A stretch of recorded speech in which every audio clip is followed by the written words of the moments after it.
And now, from beyond our dimension, this is the JeffMara podcast. Here's Jeff. My guest is Peter Bedard, who died from an automobile accident. And after his near-death experience, he faced his greatest challenge, living life in physical wreckage, emotional suffering, and spiritual exhaustion, which we will learn about and more. Peter, thank you for joining me and welcome. That's awesome. Thank you. I'm glad to be here. Peter, let's start on the day you died and go from there. Great start. So it was just before my 18th birthday. And that's important just because of later in the story.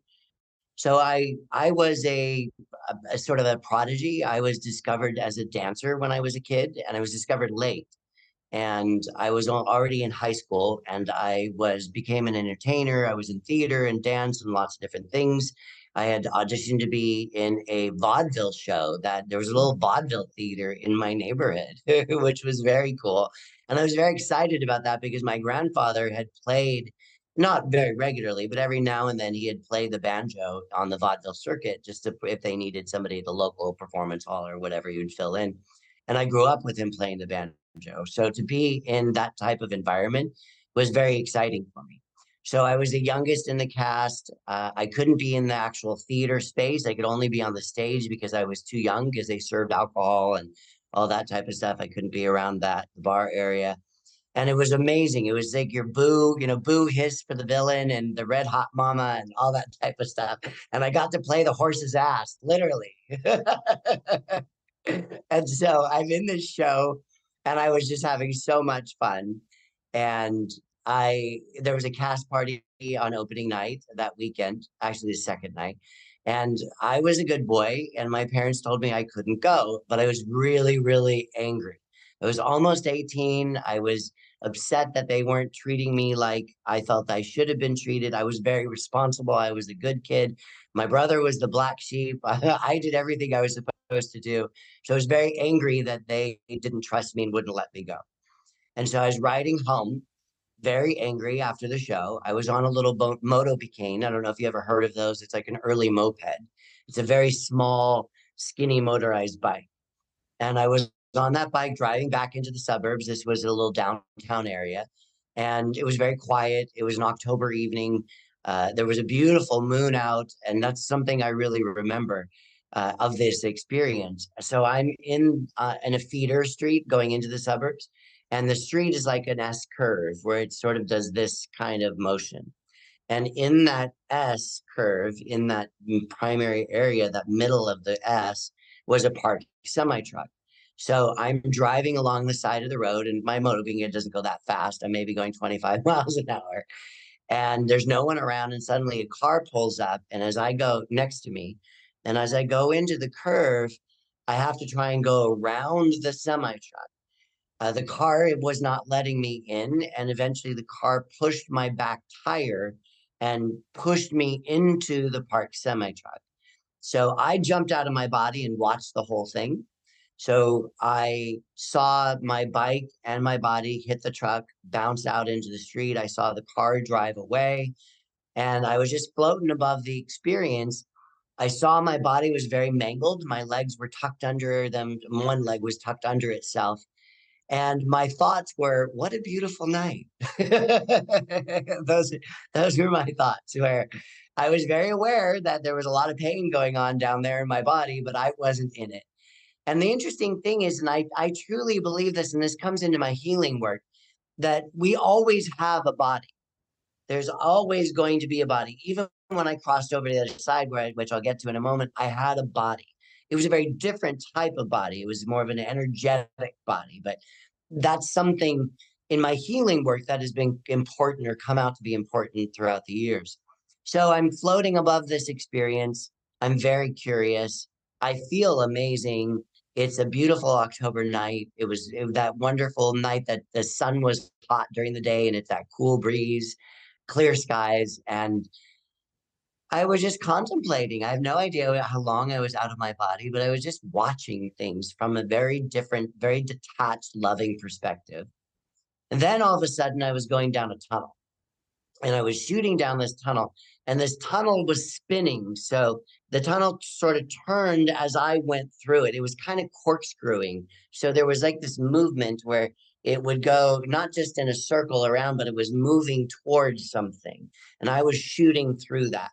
I don't know why that's important, but many years later, I got to see a graphic literally of how our universe is actually moving. And in my head as a kid, I was taught that, you know, the sun's here and the planets are around it, and that's what happens. But in reality, as our galaxy is shooting through space, it's literally shooting through space and it's corkscrewing. So the, you know, the sun is just shooting through space and the planets are kind of corkscrewing around it. And that was like, oh my gosh, that was kind of my experience. There was this very specific movement and energy in this tunnel. I end up on the other side.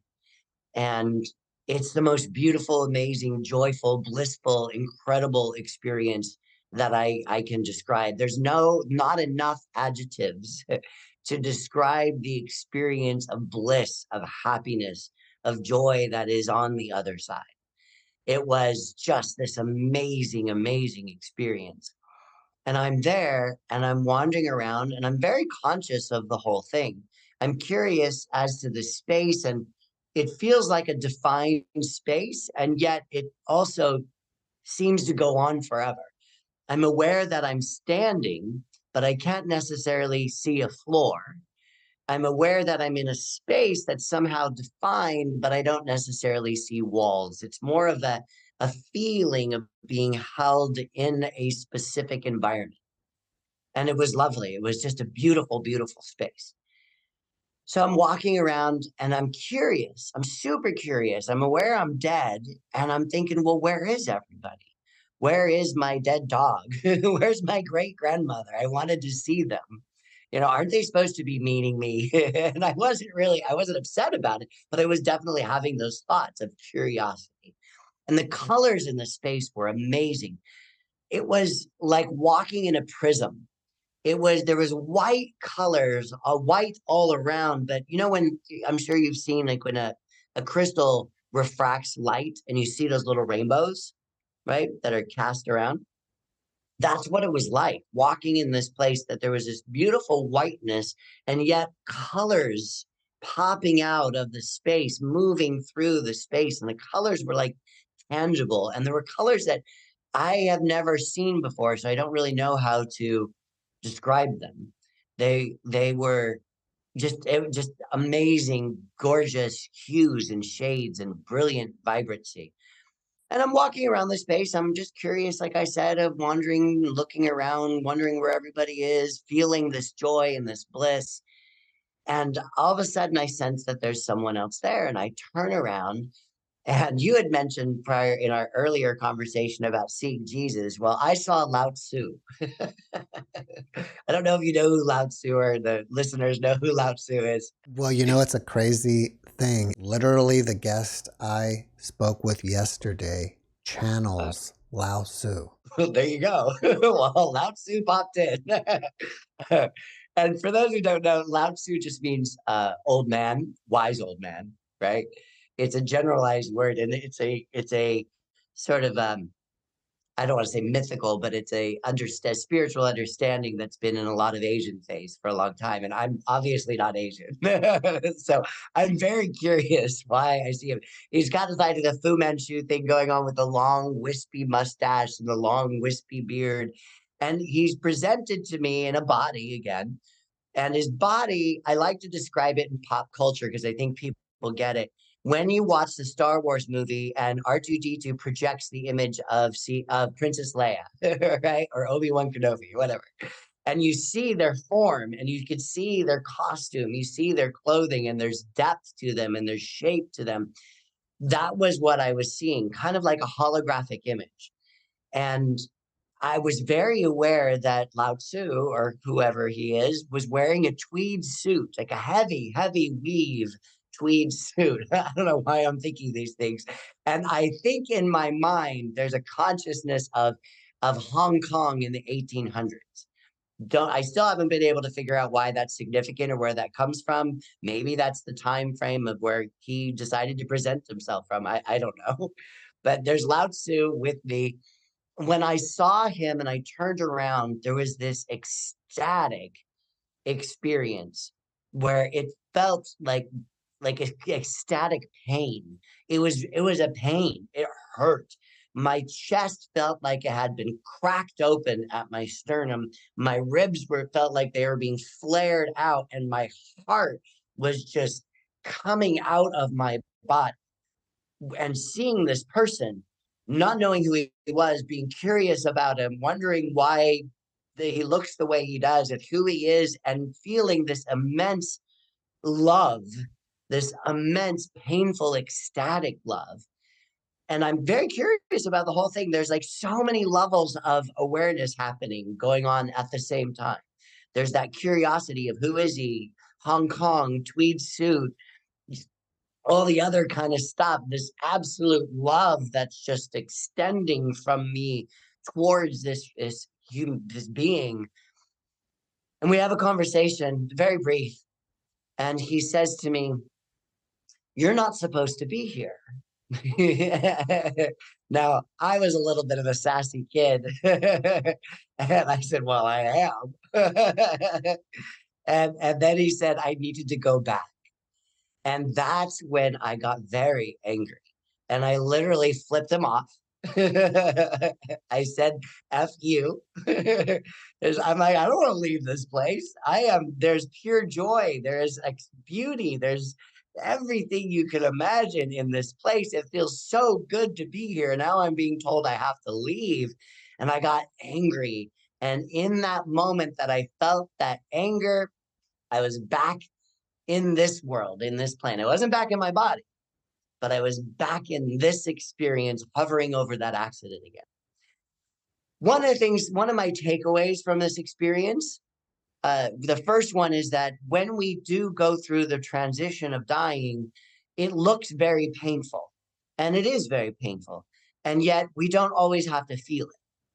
I tend to think we do this over and over again. We are in this experience of growing and learning. We take on form after form after form, manifestation after manifestation.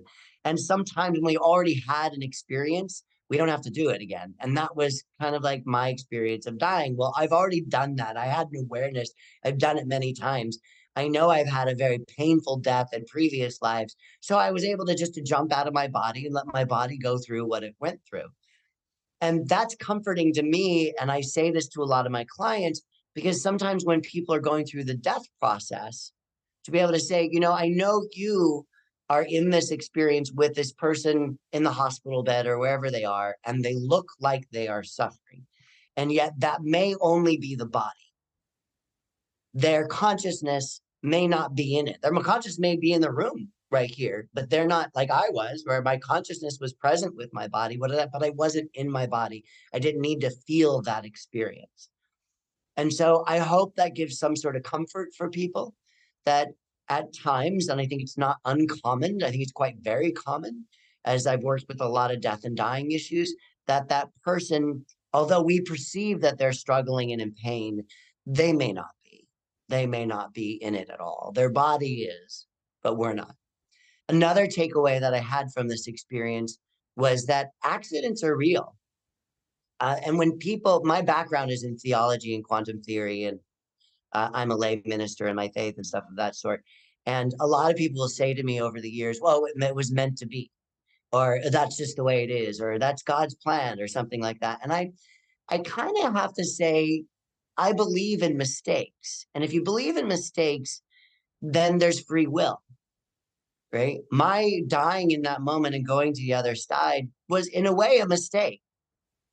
It wasn't my time. I was there too early, and I was told very clearly that I'm not supposed to be here. It's not my time. Now, if we have free will, there's a lot of us bumping into each other. A lot of us with ideas and experiences, and we bump into each other and we make mistakes. Now, in the overall picture, I think we're all going to the same place. And as we're going to that same place, we're going towards the love. I believe that in my heart, that we're going towards the love. And that's the end game, the end goal, to be in that love. And along the way, we may make mistakes. And so that was an important thing, and that they're okay. It's okay to make mistakes. It's actually expected of us to make mistakes. And that's a big issue for a lot of people, where a lot of people made mistakes in their lives and they're embarrassed or ashamed of those mistakes. And I'm here to say that, yeah, there was a mistake in my crossing over when it wasn't the right time. And there isn't a getting it wrong. It just wasn't my time. So making a mistake isn't a bad thing, and it's certainly nothing to be embarrassed of. You know, people can twist it around and say horrible things. You know, I was kicked out of heaven or something like that. They can say those things, and that's fine. That's their interpretation. I kind of like the idea that I told the universe to screw off. I think it's pretty funny, right? And I came back because I had more to do, right? So those are a bunch of the learnings that I had from my death experience. Now, the rest of the story is that I watched my body. I watched the ambulance. If there's no police report, no ambulance reports. I saw the ambulance, but for some reason, those conspiracy theorists tell me what happened. I don't know what happened, but there is no record of an ambulance being called. There's no record of a police report, because I tried to get them to figure out who called in that I was lying in the middle of the street. So the ambulance did show up. I watched my body. I had an interesting experience where I was like, I don't want to go back. I don't want to go back in that body. That body is broken. That body is in a lot of pain. That body has been destroyed. What I wanted to do, what I thought I wanted to do with my life, wasn't possible anymore. And so I consciously remember thinking, I'm going to be a ghost. And this is how ghosts are made. Wow, that's interesting. This is how ghosts are made. It's not my time to be in heaven or wherever in that place is, whatever that place is. But I don't want to be back in that body. So I guess that I'm just going to be a ghost. So I did have a moment where I did jump back into my body. It was not within my own decision making. I just did. The ambulance showed up. They opened the doors. They brought the gurney out. One guy was getting the gurney ready. The other guy was hovering over my body. It was literally like this close to my face, probably looking for vital signs, stuff like that. And then I saw that. And then in a second, I jumped into my body. I opened my eyes. I scared the crap out of him. This very large man that was on top of me jumped up like Tigger, like all fours, just jumping right up, right. Scared him so much, and I remember thinking that was funny. I told him where my insurance card was in my back pocket in my wallet, and I jumped back out of my body. And I watched them put my body into the ambulance, close the doors, and drive away. That's the last conscious memory that I have. And the next memory I have before being back in my body, the next memory was waking up and looking at the ceiling and seeing those horrible drop down white ceilings that hospitals have, and knowing that that's not the color I wanted to see. That's not that white that I wanted to see on the other side. That was like living, breathing color. It was this awful, ugly ceiling at a hospital. And I was very disappointed. And I spent many years wanting to die after that. I spent many, many years wanting to not like wanting to kill myself, but not wanting to be here. I spent probably 20 years after that experience, and I had what I would call a close to death experience, where I came very, very close to dying. And on that precipice of almost dying again, I said, okay, fine, I'll stay. But I would push myself many times to this place where I would almost die. I would be hospitalized. There would be things happening, weird things like my hemoglobin splitting and shutting down my organs, my white blood cells attacking my red blood cells, my severe dehydration, almost dying from that, all things like that. There was this pull that I had. And I'm hearing people talk about this, especially young people who go through this near-death experience, this pull of wanting just to be back in that place, to feel that love, to feel that experience, to feel that again, and to be held in that energy again. And so that's what I did for many years, until finally I told myself, look, You're here. You're here for a reason. There's things that you need to do. There's things that you want to do. Go and focus on that and stop pining for this amazing place. You'll get there eventually. So that's my story. Peter, thank you for sharing your story with us. After your NDE, did you notice that you had any new abilities that could be considered psychic? No, I've always had a very empathic experience, and I was always very angry that I didn't come back with like some sort of like I have a friend of mine that we died very similarly, and she has all of these amazing kind of experiences, and I've always been a little jealous of that. But I'm very intuitive, so I wouldn't call myself a intuitive, but I do tend to feel things, and especially as a therapist, I lean into that skill, knowing it helps me know when a client is speaking from their truth, and I can really feel that experience when someone is speaking from their truth, and then to guide them towards that truth. So it's kind of a little cheat that I have as a therapist that I think a lot of other therapists don't have. It's definitely infused my work and in what I have come to do, but I didn't come back with any like big psychic abilities. Well, do you fear death at all at this No, point? I look forward to it. When I give my talks, in a particular talk that I give, I often start it out by saying, death is the most beautiful thing that's ever happened to me, and I really look forward to it. Right. And I have to give the caveat that I'm not advocating suicide. It's far from advocating suicide. And at the same time, I try to let people know that one, they can't get it wrong. And a lot of people have this idea of, fire and brimstone and, the hell and heaven. For me, none of that stuff exists. There's only love. That is all there is. It is only love. And to be able to go back into that love, to feel that love is something to look forward to. And then if we can live our lives knowing that there will always be love, that you can take risks, get out there, follow your dream, be spontaneous, do things that maybe somebody would call you crazy for doing, right? Move to Italy and buy an old ruin, do something like that, fall in love again, do all that type of stuff. Because yeah, you're going to get hurt. This world we live in, it's a very physical world. It's a painful world. And yeah, okay. So don't let that pain and the avoidance of pain stop you from living. Because, yeah, great. If you're in pain and you go into that pain, eventually it'll be gone. I agree with you that mistakes happened and you were told it wasn't your time. But ultimately, to me, that means there is a time when you are supposed to go back.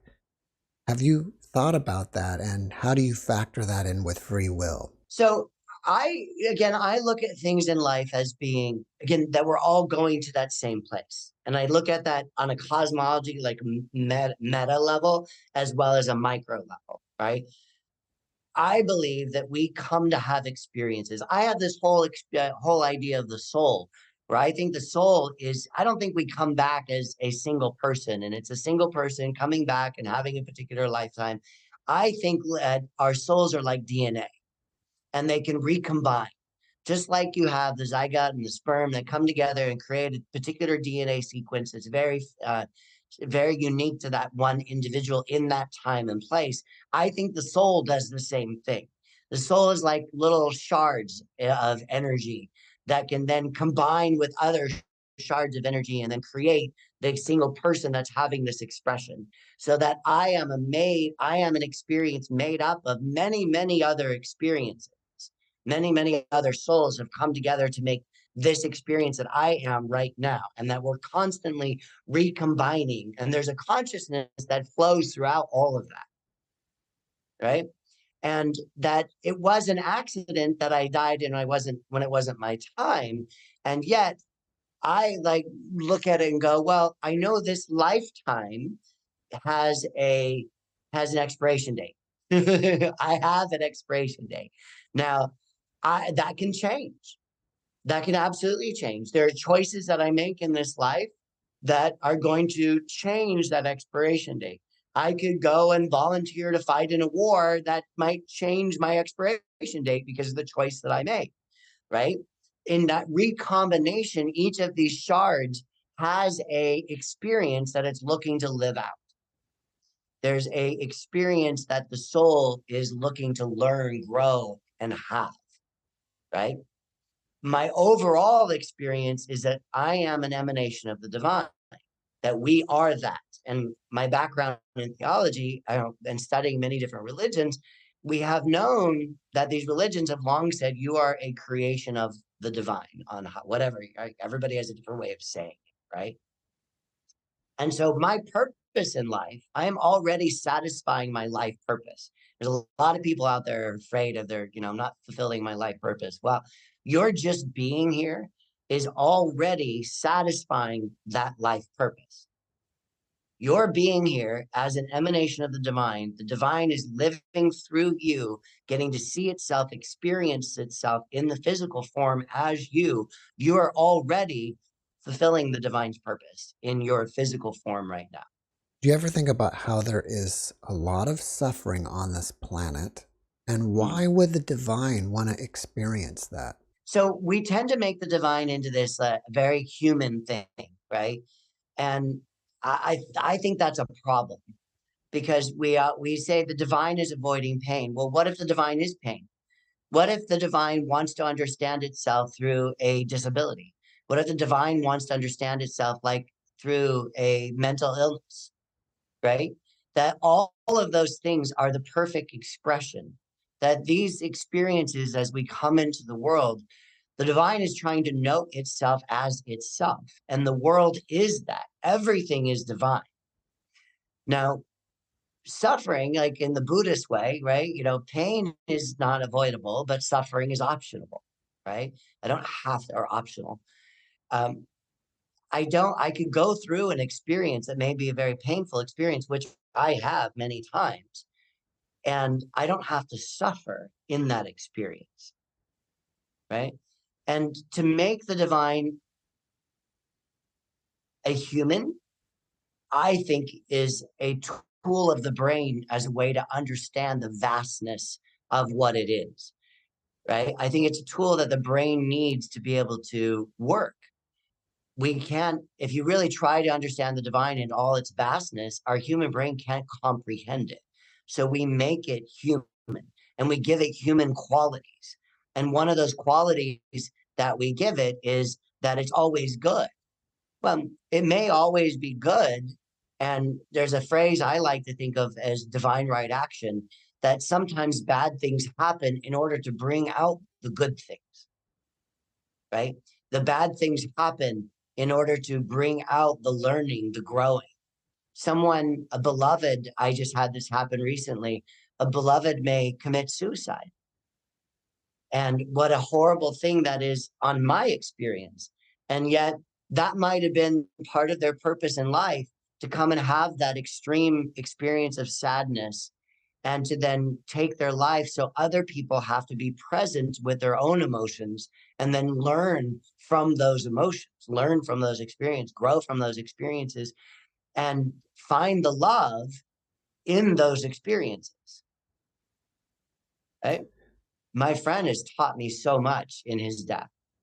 You've been conscious out of your body as well as you're consciously here now. Is there a difference between the two types of consciousness?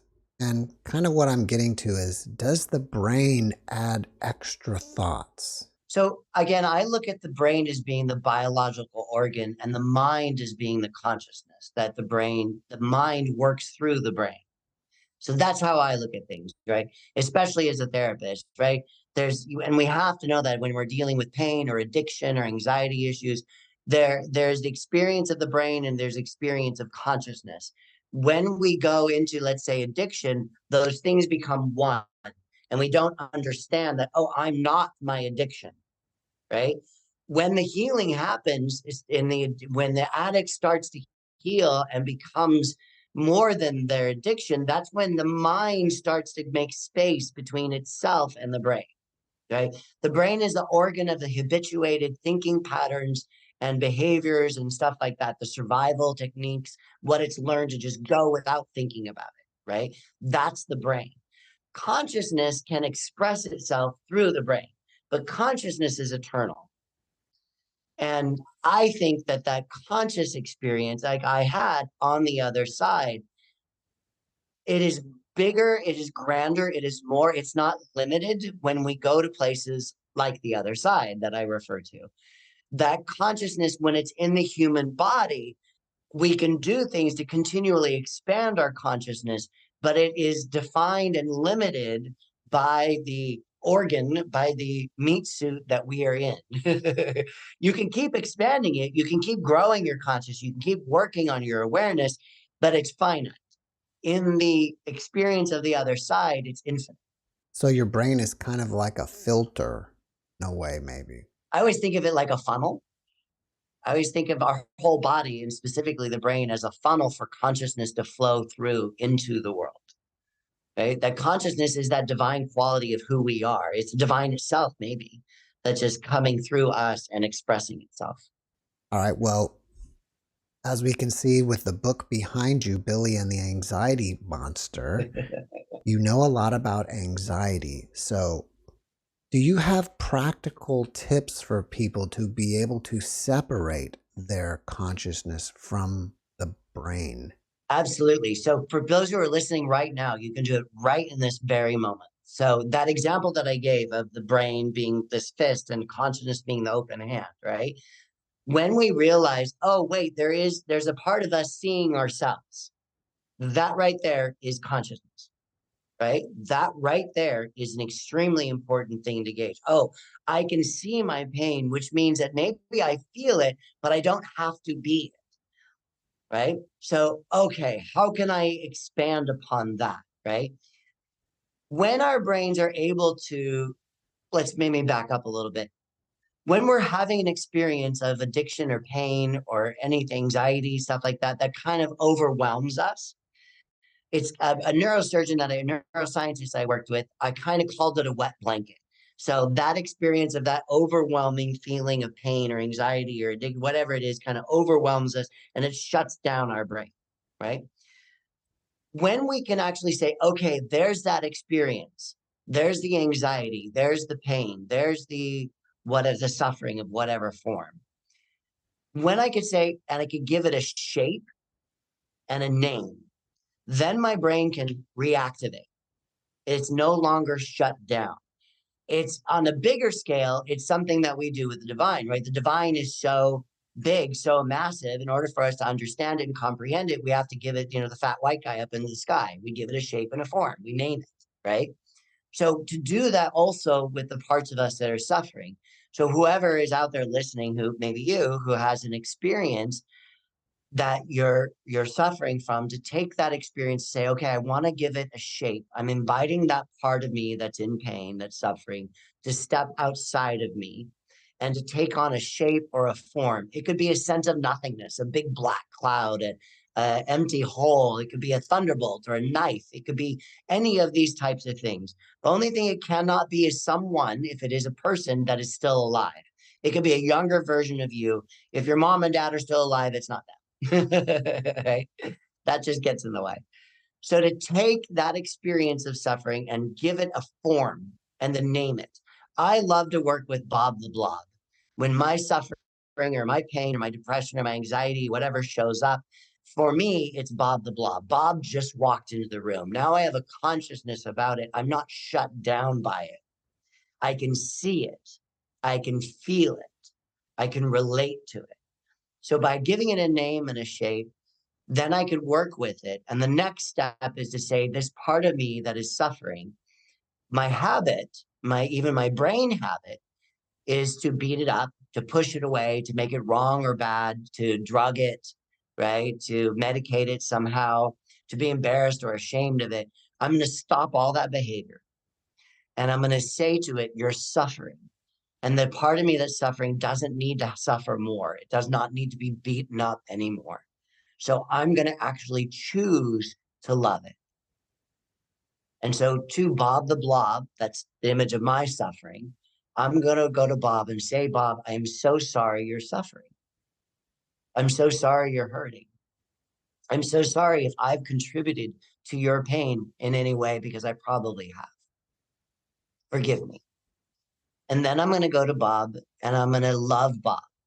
Now, it might be too scary to go up and run up to Bob and hug Bob, right? Because it's a sharp knife or something, or a lightning bolt. So I'm going to, if I can, maybe I'll hug Bob. But if not, I'm going to send a light, an energy, an experience. For me, I always think of it as a beautiful, golden, shimmering light. And the light has movement and it has vibration and it has sound to it. It's a hum, and it's a beautiful hum. And I share that in my mind's eye. I pour this love into that black blob that is Bob. And by loving it, it starts to change. I don't know if you're doing it right now. It looks like there might have been some thought on that for you, Jeff. But as you start to love this part of you, then we can work with it. We're not making it the enemy. We're not making it the other, right? Which is a very dangerous thing to do, and something we do as a people on the micro and on the macro as well, right? We create an enemy. So this part that's suffering, we love it, we name it, we give it a shape, we say, I'm sorry to it, and then we start working with it. How can I help you heal? And we develop a conversation with it. And I tell you, by having these conversations and letting the part of us that's suffering speak and say what it needs, and our ability to learn how to listen to it. I've seen people, I've seen people with their tumors disappear. I've seen people with lifetime of pain just dissolve right in that moment. I've seen people go from a 10 to a 0 in their pain scale, right? I've been doing this almost 20 years, and part of my practice is just like witnessing daily miracles. It's an incredible experience when we take this approach to actually bring more love into the world instead of causing more suffering. It's a really dynamic experience. I don't know if you're still into this or not, but at least you used to be into argumentative therapy. How is Yes. that different from loving Bob the Blob? So, but let's say I was arguing with Bob, right? And Bob is saying, well, the reality of the experience is I'm in pain. The reality of the experience is there's this tumor. The reality of the experience is you're an addict. The reality of the experience is there's no money in your bank account, whatever, blah, blah, blah, all that stuff, right? And that is the reality of this moment. It's what there's cause and effect. There's things that happen that created this moment. So if there is going to be a change, then I may have to argue with that part of me, right? If I'm going to have the result I want, which is being happy, joyous, and free, right? If I want to have the result I want, which is being sober or peaceful instead of anxious, right? Then I need to go to that part of me that's trying to convince me that what it's saying is the truth. And I may have to argue with it. I've had to do that in my life because the quote reality, the results of the life I was experiencing in that moment were desperate. I was about to kill myself at one point. My pain level was so high. I call it my dark night of the soul. And I couldn't see a future for myself. All I could see is myself stuck in a wheelchair, never being able to walk again. All I could see for myself is what the doctors were telling me about, well, that's your pain. You're just going to have to learn how to live with it. We can give you so much drugs to help it, but the drugs are only so effective. So you're just going to keep needing higher level of drugs and we can't give those to you and blah, blah, blah, blah, blah, right? And so I had to argue with it. And it started like this. I had to learn that my brain, again, consciousness in the brain, it sounded like something in the brain, pinky in the brain. Anyway, so consciousness in the brain, right? My consciousness had to say to my fight with my brain. And it had to start saying, even though that's your truth right now, it doesn't have to be your truth tomorrow. And when my brain was obsessing in that catastrophizing, that experience of just going over and over and over, predicting the future, all that type of stuff, taking that pain and projecting it into my future, that was what my life was going to look like, my consciousness had to say, it doesn't have to. You can create something different. You have the ability, you have the possibility.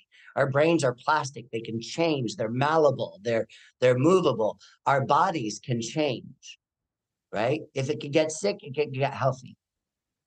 Why not? If I can think negative thoughts, I can think positive thoughts. Why not? And so that's the argument. I love that you asked me that, because most people don't ask me about that. And that's where things like mantras and chants can come in.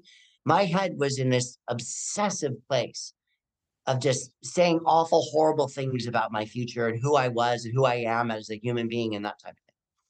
And so in order to counter those constant thoughts, I first started chanting faith, not fear. Because again, a neuroscientist said to me, you can't be in faith and fear at the same time. Try it right now. Try to be in the experience of faith and trust and being in fear. It's impossible. But I kept defaulting to fear. So I started chanting faith, not fear, faith, not fear, faith, not fear, faith, not fear, faith, not fear. I choose to have faith. I choose to have faith. I choose to have faith that in something, in someone, in some aspect that and just myself, that I am more resilient than I let myself be. I have faith in that. Right. And then I started understanding the brain more. And what I was doing was a don't think about pink elephants thing.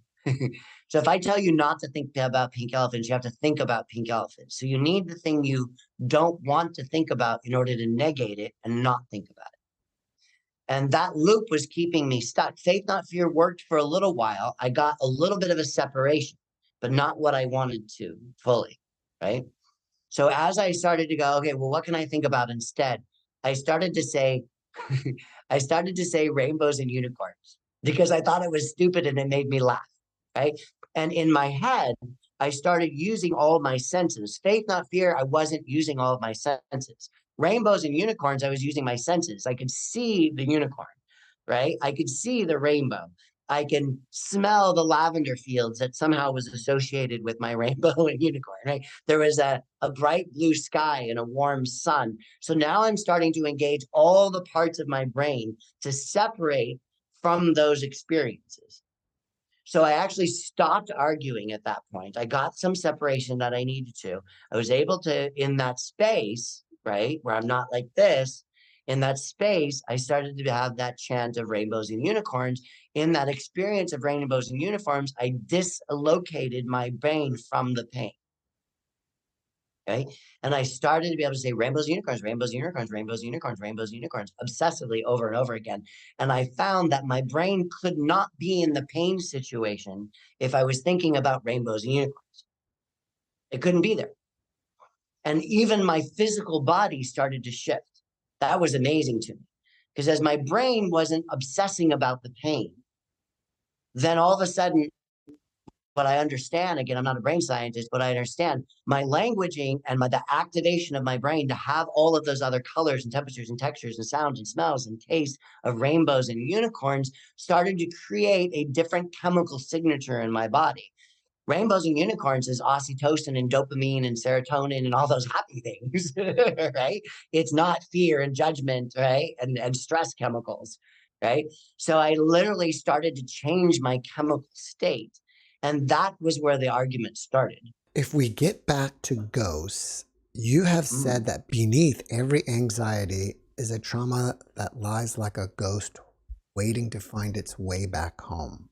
Can you expand on that? Absolutely. So these ghosts think they're still alive, and our brains think that they're real. So I use the word ghost because if we look at a ghost and what the idea of a ghost is, like the metaphor definition of a ghost, it's something that happened in the past. Someone, let's say, that maybe something happened to them and that energy is still present. So we may see a ghost. Now, the ghost might be from 1825. Right? Maybe from a long time ago. And yet we're seeing it present in this experience. And that's what I call traumas as well. So there's a trauma that we had that's from our past, and we're experiencing it right now. It's not happening right now, right? It's a ghost. We may feel it. It may feel still present, but it's not real. It's not part of this experience I'm having with you, Jeff, right? I could be in this place right now where I'm still feeling a trauma, an abuse, something that was done to me, a pain or something like that, but it's not happening right now. It's something that was from my past that I'm bringing into this moment, and I'm treating as if it's still alive, and it's not. And again, when we could have that experience of saying, oh, okay, that was my past. That's a ghost that's still alive. I'm treating as if it's real. That abuse that happened to me when I was 5 years old, that I'm still walking around in today. That's not truth. That's not real. It's a past experience that's a ghost. So I need to then teach that ghost how to find its way back home. I need to teach that ghost to go back where it belongs. It doesn't belong in 2023. It doesn't belong in this moment right now. It's not from this moment. And in a therapy situation, by having that perspective, then we can kind of go, oh, wait, there it is. There's the ghost. It's not my reality. It's my past. Can I now work with the ghost to teach it to go, to go into the light, Luann, whatever it is, right? To have that. And it becomes a very important way, again, for the brain to create space between the trauma that the brain thinks is still happening, right? And the consciousness. So it's kind of like you're having a conversation with the ghost, just like you would with Bob the Blob. Absolutely. Absolutely. And these conversations are so valuable. And for people to say, well, I'm just talking to myself. Well, yeah, okay, you are. And how much do you talk to yourself in pain? Right? How much do you say to yourself, I hate this or I hate that? Like, I don't want to say it to you, but we say these things. I'll say it over there, right? I hate you. I can't stand you. I wish you'd go away. I'm embarrassed by you. This part of my body, these hips, these thighs, right? This belly, this part of my being, this feeling that I have, this sadness in my heart. I hate you. I wish you just go away. And we talk to ourselves and we bully and beat ourselves up. If we talk to a person, like if I was talking to you that way, you'd get very angry at me and you'd file a restraining order. And yet we think it's okay to talk to ourselves that way, and it's not. As we can see behind you, you have two books, Convergence Healing and Billy and the Anxiety Monster. Yes. If people want to find more about these books, do they go to your website or Amazon? They can absolutely, if they want an autographed copy, they can buy it directly from me on my website, which is Convergence Healing, the same title as that first book, Convergence, Convergence Healing. That first book was printed by Simon & Schuster. It's all over the place. I was very blessed to have my first book out, published by a top 4 publishing company in the world, right? That was amazing. They're both found on Amazon and Barnes & Noble. They could be found. They have ISBN numbers, so you can go into a bookstore. They can look it up if it's not already on their shelf. Billy and the Anxiety Monster just came out. It's only been out for a few weeks now. And it's just very exciting. It's part of this process, just illustrated in a different way. And, Billy is an all ages book. So I have people buying this book to read to their adult grandchildren. And I got to read this book as a beta test to kids in a 5th grade classroom, and they absolutely loved it. So my inspiration was the movie Shrek, where the adults love the movie and the kids love the movie. And I wanted to create a book that was a healing book that all generations could understand and access. And I think I did it. At least that's what the numbers are saying so far. So I'm very, very excited about it. Well, that's great. Are you working on anything else that you'd like us to know about? Well, I always have it. My next book is called It's called When Happiness is Work, but that is a book on working through depression and depression-like symptoms. That won't be out for at least another year, but that's yeah. Well, at least I have another reason to bring you back. There we go. After watching this podcast, people may want to reach out to you and ask you questions. Are you open to that? And if so, how do they contact you? Absolutely. And I have a lot of free content. So if people, I have several hundred videos on YouTube. People can go to youtube.com/Convergence Healing. Right. I like to give away. I think healing needs to be accessible for everybody. And if they can't afford me, at least I could give them my books. At least I can give them all these videos and hopefully inspire them to keep doing the work. So they can find me on YouTube. They can find me on LinkedIn and Facebook and Instagram. I love interacting with people. So if they want to comment on my post or anything like that, I send me an email. I would love that. You could actually go to my website and do that as well. There's a way to contact me through my website, convergencehealing.com. Peter, before we finish up, can you leave us with one last positive message? Sure. You can't get this life wrong. You really can't. You know, wherever you go, whatever you do, maybe the horrible things that happened to you, or maybe you did some horrible things, right? Everybody is welcome on the other side. And we may have to grow and learn. I'm not saying there aren't ramifications, right, from the choices we make, but you can't get life wrong. Everybody gets to go to heaven. Everybody gets to love.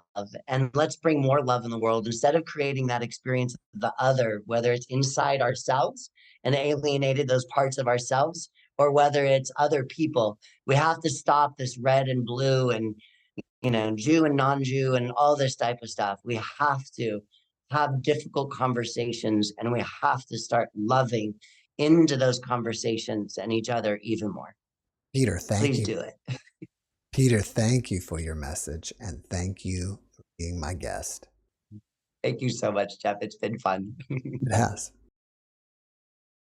Thanks for watching the JeffMara podcast. I really appreciate you. Another way to show support is through YouTube memberships. And if you do, there are loyalty badges and other perks depending on your level of membership. All you need to do is click the join button underneath the video to find out more. Thank you for your support.